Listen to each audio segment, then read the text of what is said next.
안녕하세요. 계시록 21장 5절 말씀 보시겠습니다.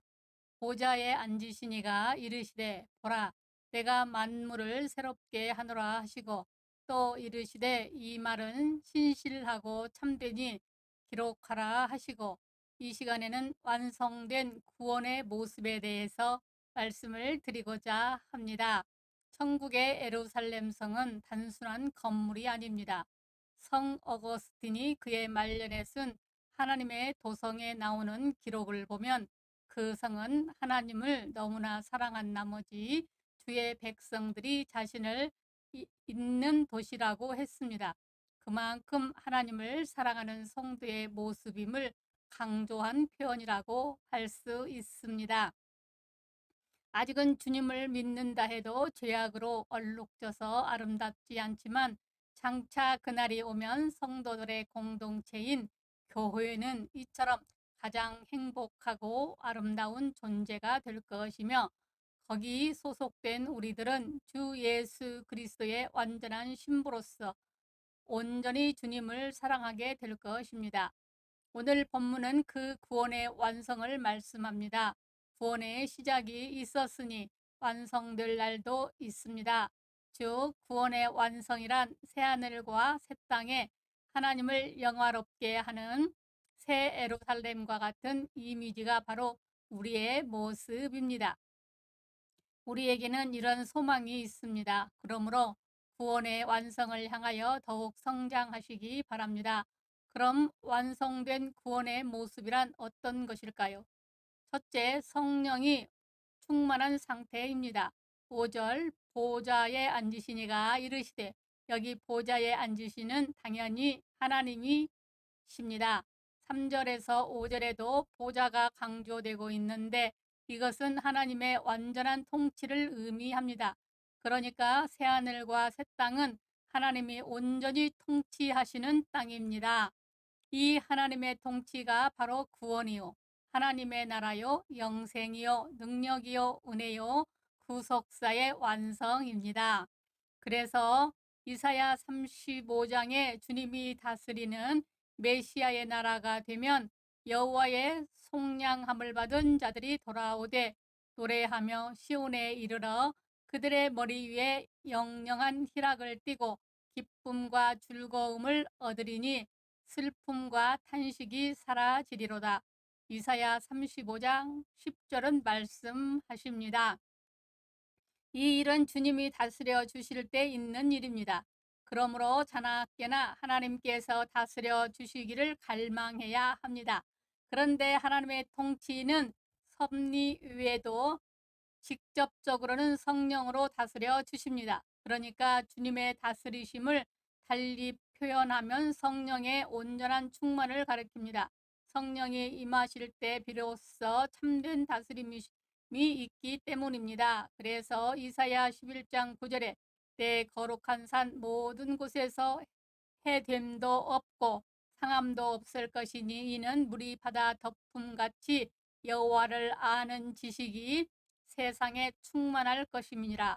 그러므로 본문에 하나님의 보좌가 강조되고 있는 것은 그만큼 성령의 충만한 상황이 될 것이란 말입니다.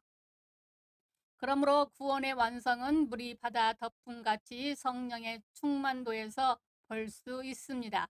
그러므로 우리가 할 일은 성령께서 마음껏 역사하실 수 있도록 늘 예배하며 믿음과 사랑과 겸손과 순종으로 열심히 은혜 생활하는 것입니다. 우리가 하나님을 경외한 만큼 성령 충만하고 성령 충만한 만큼 하나님께서 온전히 다스려 주시고 그리고 그만큼 복된 하나님의 나라가 이루어지게 될 것입니다. 그래서 계시록 20장 6절로 8절에 할렐루야 주 우리 하나님 곧 전능하시니가 통치하시도다. 우리가 즐거워하고 크게 기뻐하며 그에게 영광을 돌리세. 어린 양의 혼인 기약이 이르렀고 그의 아내가 자신을 준비하였으므로 그에게 빛나고 깨끗한 세마포 옷을 입도록 허락하셨으니 이 세마포 옷은 성도들의 옳은 행실이로다 했습니다.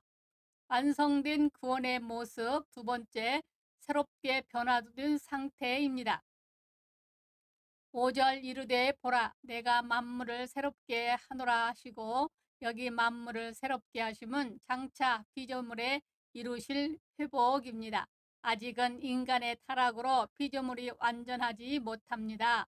영생의 생명나무는 어디론가 사라졌고, 자연이 주는 효과 역시 노아 시대 전과 비교해도 크게 미약해졌습니다.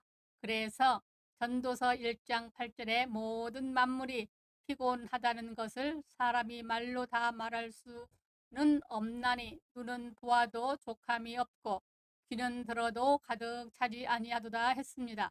그래서 로마서 8장 21절에 그 바라는 것은 피조물도 썩어짐의 종로로 단대서 해방되어 하나님의 자녀들의 영광의 자유에 이르는 것이니라 했습니다. 그런데 내가 만물을 새롭게 하노라 하신 말씀은 인간의 구원과 밀접한 관계가 있는 말씀입니다. 왜냐하면 인간과 피조 세계는 그 원리와 같습니다. 인간이 타락하니 땅도 힘을 잃고 땅을 갈아야 소산을 얻듯 인간의 회복으로 만물도 회복하게 됩니다.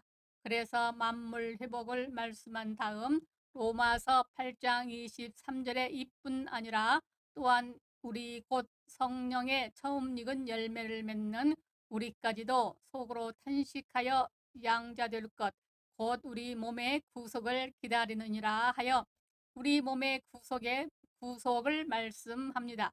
그러므로 만물을 새롭게 하신다는 것은 우리 인간 역시 새롭게 하심을 의미합니다. 그러니까 구원의 완성이란 새 피조물이 되는 것입니다. 그러므로 성령이 임하시면 우리 영혼부터 새 피조물로 변화되기 시작합니다. 성령으로 거듭나게 됩니다. 성령의 열매를 맺어 하나님의 품성을 닮은 자가 됩니다. 성령이 임하시면 시각도 바뀝니다. 자신을 가장 행복한 존재로 인식하고 의롭고 능력있고 영광스럽게 된 것을 감사하고 만물에 대한 시각도 달라집니다.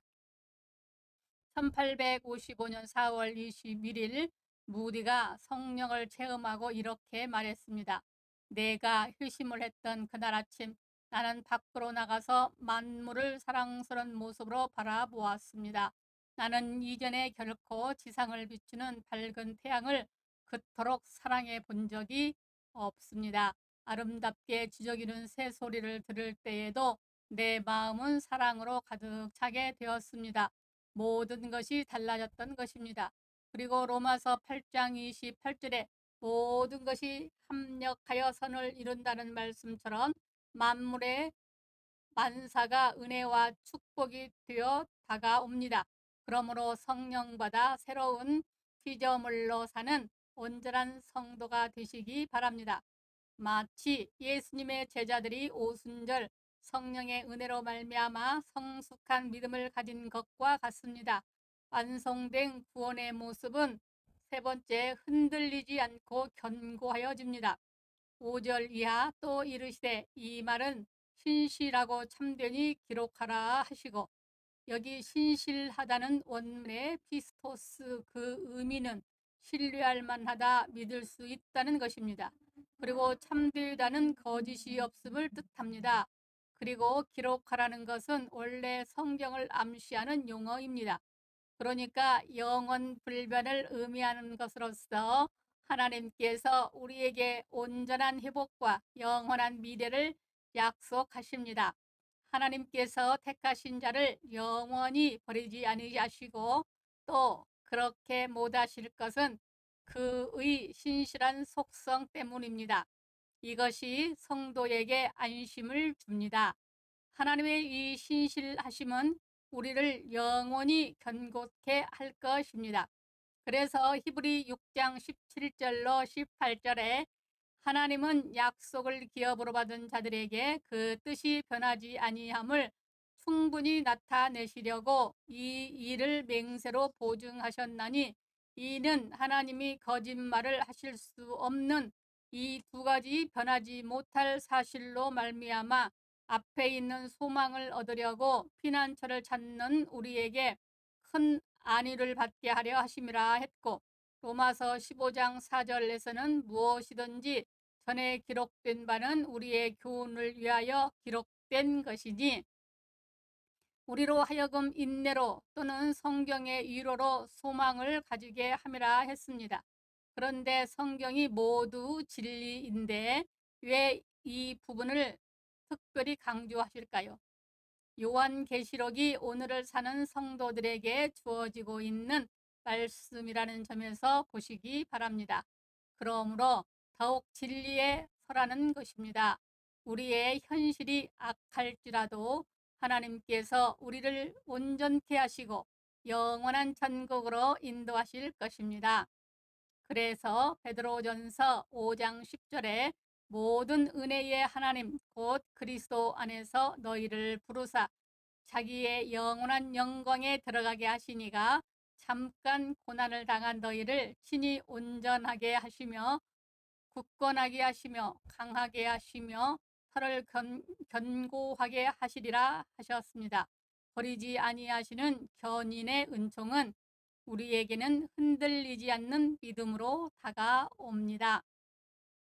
빌립보서 3장 20절로 21절에 그러나 우리의 시민권은 하늘에 있는지라 거기로부터 구원하는 자 곧 주 예수 그리스도를 기다리노니 그는 만물을 자기에게 복종하게 하실 수 있는 자의 역사로 우리의 낮은 몸을 자기 영광의 몸의 형체와 같이 변하게 하시리라 하신 이 은혜는 성령 안에서 우리에게 이루시고 있습니다. 성령이 임할 때 우리 심령부터 변화되기 시작하며 우리의 육체를 지녔을지라도 순복의 열매를 맺습니다. 그러므로 성령이 중요합니다. 성령의 충만과 능력을 받으시기 바랍니다.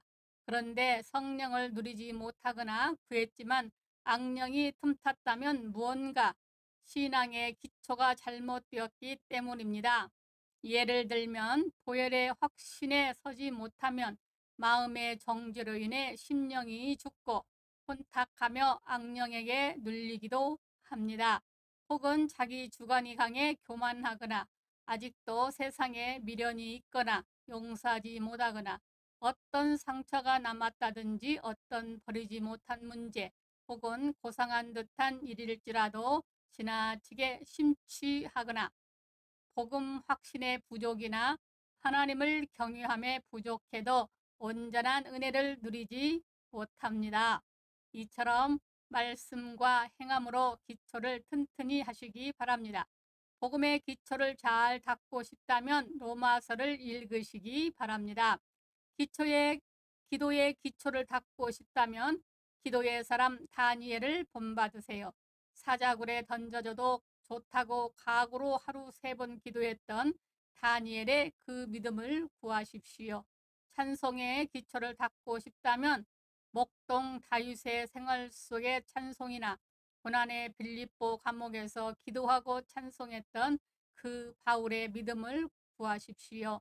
구원의 확신의 기초를 닦으려면 아브라함도 좋고 하박국의 믿음을 구해도 좋습니다.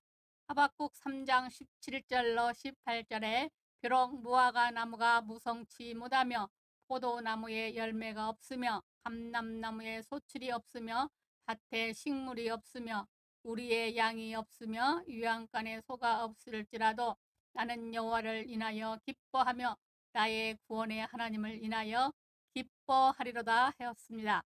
이처럼 하나님에 대한 체험도 강물 같은 은혜의 체험도 없다 할지라도 복음의 진리에 서서 예수 안에서 영광스럽게 구원하신 은혜를 생각하며 늘 찬송하시기 바랍니다. 이것이 그 풍성함을 누리는 중요한 비밀입니다. 새 예루살렘이 높고 높듯 그 기초 또한 견고해야 그런 은혜를 누릴 수 있습니다. 이 진리에선 견고한 믿음 역시 성령의 은혜입니다. 마음에 성령의 인침이 충만할 때 우리는 더욱 굳세게 됩니다. 그래서 히브리 13장 9절에 여러 가지 다른 교훈에 끌리지 말라. 마음은 은혜로서 굳게 함이 아름답고 식물로서 할 것이 아니라 했습니다. 성령의 은혜가 이렇게 중요합니다. 성령의 은혜로서 인침을 받아 불변의 믿음으로 자라게 되며 이것이 하나님께서 우리를 지켜주시는 성도의 견인의 은총일 것입니다. 어린아이처럼 흔들리는 믿음이 아니라 성령으로 견고한 장성한 믿음의 사람이 되시기 바랍니다. 사랑하는 성도 여러분, 우리가 들어갈 새하늘과 새 땅을 예수 안에서 성령으로 누리기 시작한다는 사실, 얼마나 감격스러운 일입니까? 우리도 변하고 우리의 삶도 새롭게 변합니다. 그래서 히브리 3장 6절에 우리가 소망의 확신과 자랑을 끝까지 굳게 잡고 있으면 우리는 그의 집이라 했고, 14절에도 우리가 시작할 때에 확신한 것을 끝까지 견고히 잡고 있으면 그리스도와 함께 참여한 자가 되리라 했습니다. 그 완성의 모습을 향하여 나아갑시다. 그러므로 우리 모두 예수 믿고 하나님 열심히 경외하며 성령 안에서 충만하고 새롭게 되고 진리에 견고히 서서 내세의 기쁨을 미리 맛보며 살아가는 가장 복된 우리 성도들이 다 되시기 바랍니다. 감사합니다. 우리 주 예수 그리스도의 이름으로 사랑하고 축복합니다. 하나님 아버지, 말씀을 듣는 아버지의 자녀들에게 복 주시옵소서. 아멘.